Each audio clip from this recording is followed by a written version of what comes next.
Hey everyone, what's going on? Lee Taft here. Welcome to Speed Tips from my garage in the classroom. Today's number 108. Hey, let's talk about one of the worst drills that you can do for an athlete, and it's called line drills when the hands touch. Line drills when the feet touch, awesome drill, got to do it, helps them, good conditioning, good quickness drill, speed, all that stuff is great. So let's say you're a basketball coach or volleyball coach of football, soccer, lacrosse, whatever, field hockey, and you've got your athletes on your baseline, your end line, your goal line, whatever, and you say, hey, run out to the 5 and back, 10 and back, or foul line and back, mid-court back, and you say to them, but you have to touch your hand, or the old UCLA slap drill where we had to go and slap the line and go and then run back, or just touch with one hand and then go back. Worst drill you can do, number one, extremely slow for change of direction, and my goal as a coach is to have quick athletes. I don't want slow athletes. You can have them if you're fine with this drill, you have them. If you're going to tell me, hey, this drill makes them tougher, good for you for thinking that. You keep doing it, and I'll make my athletes quicker while my athletes get confident, and that makes them tougher, versus your kids are going to have low back pain, probably some hip issues, but definitely dysfunction in how they move, without a doubt. So you choose what you want to do. Now,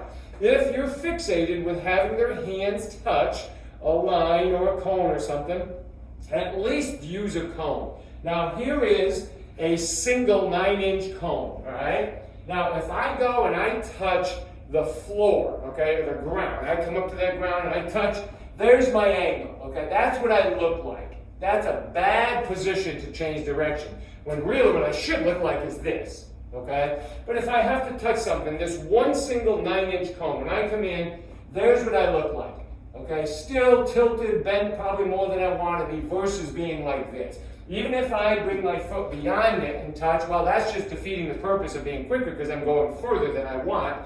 But if I have this right here set of cones, that's a stack of about 10 cones, so that's roughly getting me close to 14 to 15 inches. So now when I come in and I touch, much, much better. Okay, now I'm closer to where I want to be. So if you have to have your athletes touch something, and for whatever reason, the foot isn't good enough for you, for me, that's exactly what I want. Even if somebody said to me, the hand is better, I still would say, not a chance. The foot is what you want to touch with, so the hands can help me be quicker and point and change directions to do this shuttle run or line drill, whatever you're doing, okay?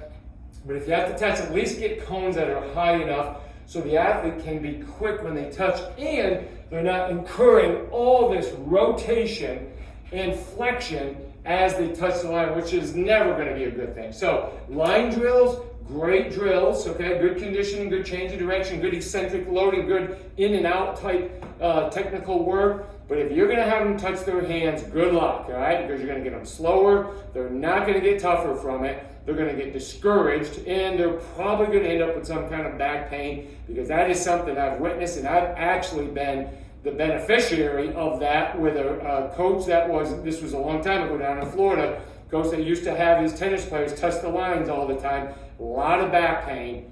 I got him because that wasn't something that I did in those type of drills, and that actually benefited me, and I always remembered that. The line drill I wasn't even thinking that it was slowing them down. I was realizing, hey, these kids are getting hurt and bad backs, because this guy was doing it every training session. They had to touch the lines, and they did a lot of reps. Young kids, not real flexible, bad backs, never works. Okay, hey, give that some thought before you do your next line drill. Make your athletes quicker. Toughness comes when you make them better. All right, guys, we'll talk to you next time on 109.